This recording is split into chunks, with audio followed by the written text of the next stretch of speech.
Welcome to the intersection of technology, cybersecurity, and society. Welcome to ITSPmagazine. You're listening to a new Redefining Security podcast. Have you ever thought that we are selling cybersecurity insincerely, buying it indiscriminately, and deploying it ineffectively? Perhaps we are. So let's look at how we can organize a successful InfoSec program that integrates people, process, technology, and culture to drive growth and protect business value. Knowledge is power, now more than ever. Blue Lava is the first business platform for CISOs to manage their security program. Blue Lava guides security leaders to effectively measure, optimize, and communicate their security program with confidence and ease in one platform. Learn more at bluelava.net. Key Resources has the software and services to help you manage mainframe vulnerabilities. Our mission is to guarantee a return on our clients' security investments by minimizing their exposure to data and security risks. Learn more at krisecurity.com.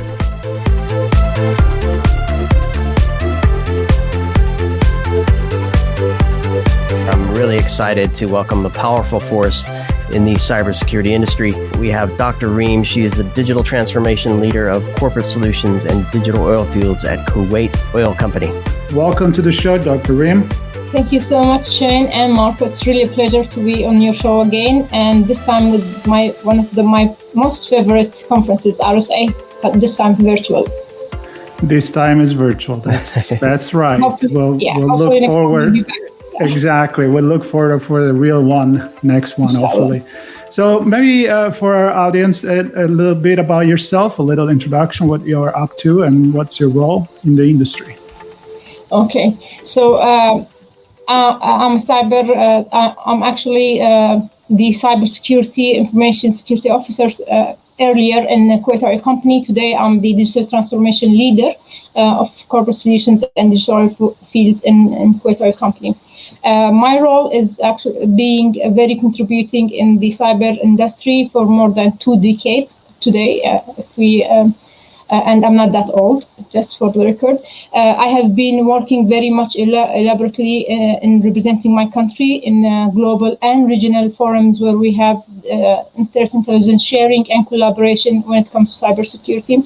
I'm also the Women in Cybersecurity Middle East co-founder and board member, where we have more than 1,200 ladies in the region. In addition to that, I have a background of computer engineering, PhD in operation management, as well as a Harvard Executive Education Program graduate, where I have managed to mix the technical mindset along with the management mindset, giving me a more broader ability and skills to lead innovatively and empathetically my teams through these crises. Yeah, and that's fantastic, Dr. Reem. I think that combination of skills and experience and training and real practical execution of these things have served you well, and I believe have served the CISO role that you hold well and ultimately helps the business. I want to kick this off with your view of the CISO role at the global perspective. How do you see the CISO playing a role in helping the global community stay resilient during times of constant digital threat? 2020, Shane, was the best example for how the CISO can play a very critical role in our lives today. And actually, last year was a year of survival for all of us because we were looked at, we either enable the business or we are really showstoppers. But with the pandemic expediting and accelerating these digital transformation journeys, we were able to prove in action that we have enabled the business. We have protected the business as much as possible by following the security by design and injecting security at the stage 0. Building the partnership with the business, getting the trust that we are here as your bodyguards, having the focus of cybersecurity now on the leadership agendas. We can see it there at C-suite discussions. They are being looked at a very high risk in their agenda of risk management registers. having that cybersecurity role instead of becoming IT imperative to a business imperative, instead of having it down in the corner with no light at all. Today, it's front and center, is really giving us the empowerment to show and walk the talk of we enabling the business, we becoming the partners.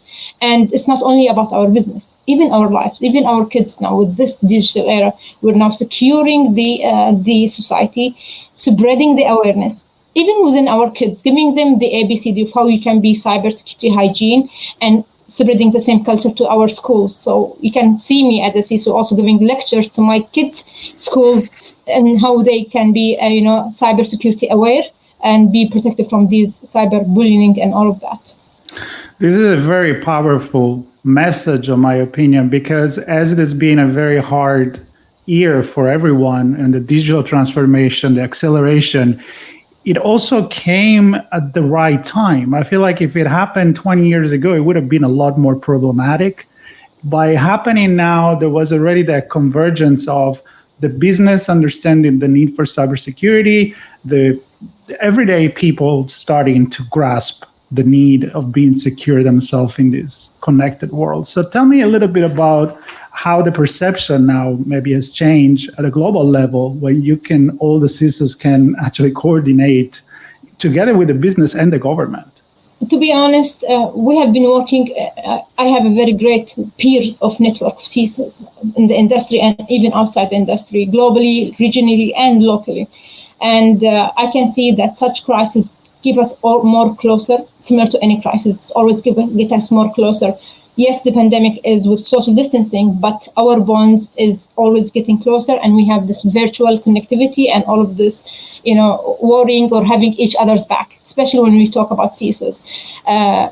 This pandemic and this network of sharing the thoughts, sharing the threat intels, and you know what, Mark, what really showed me this wonderful network, the impact of it, that we be worried on how we can protect our whole world, because I am being compromised or trying to be attacked. I collect all of these technical indicators and just share it with my colleagues of, in a very informal way, just the basic things so they can raise their defense lines. And we do the same with others and they do the same with me. This is trust that we are very much keen to protect each other's network and to say, hey, watch out, there's a compromise happening in that sector. Maybe they are coming at your front, whether it was a sector, whether it was at a regional level or even at a national level. We've seen that collaboration actually had put us one step ahead. Usually, and I hear this big and concerns, the threat actors are always one step ahead because they collaborate, they have a dark web, their lines are aligned. What about us? With this pandemic, it made us much closer.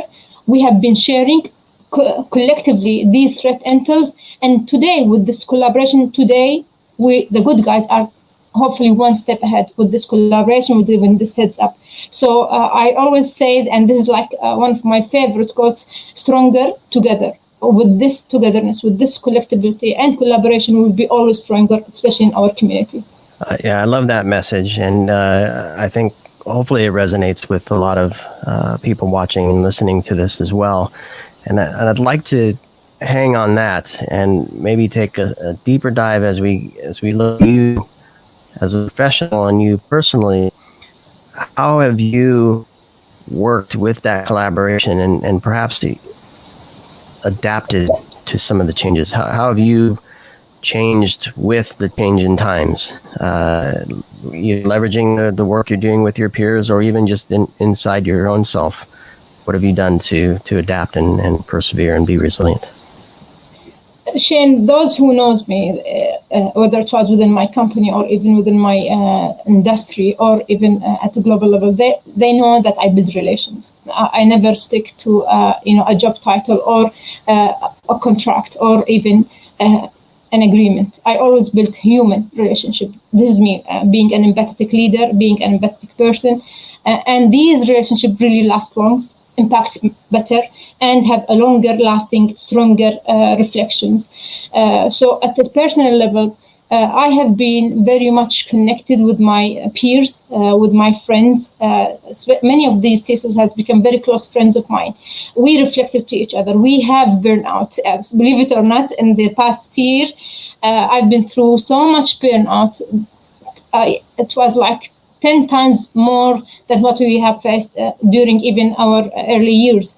But with this network of peers, we have reflected on each other. We have shared that this is happening also on the other side, and this is how we can get over that. So we were being mentors to each other, coaching each other's back.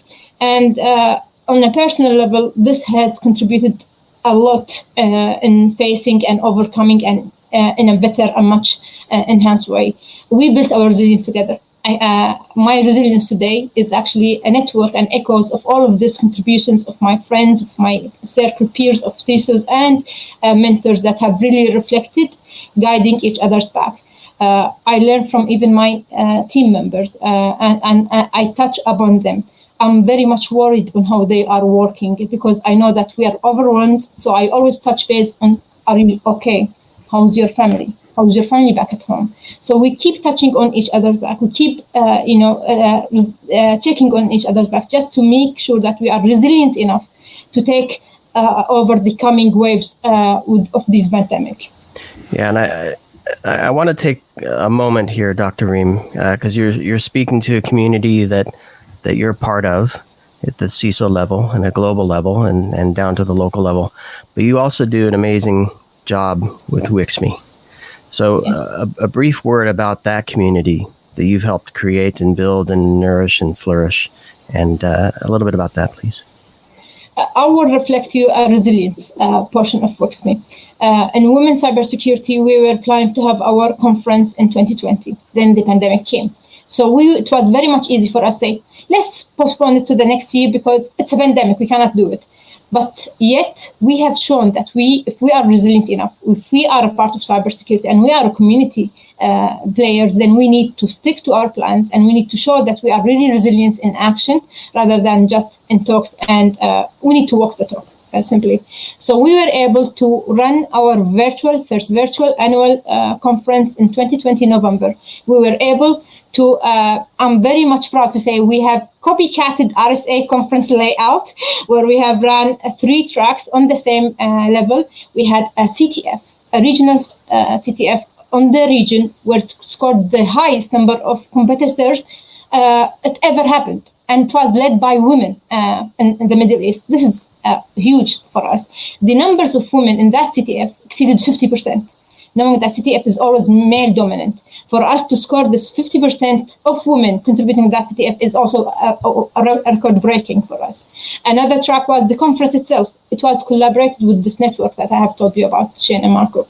We have more than 50 ladies coming from all over the globe, women in cyber, experience, sharing their knowledge, sharing their voices to the whole audience of males and females, of the whole community. So we were able to let the voice of a woman in cyber throughout the global in that WIXME platform. And it was amazing. We had CISOs from leading oil and gas globally, British Petroleum. We have RSA, Britta Glade, the content management director, giving us her insights. We have Joyce, also the executive woman, EWF CEO, giving us her keynote. It was in the United Nations of Women in Cyber in that conference, and it was amazing.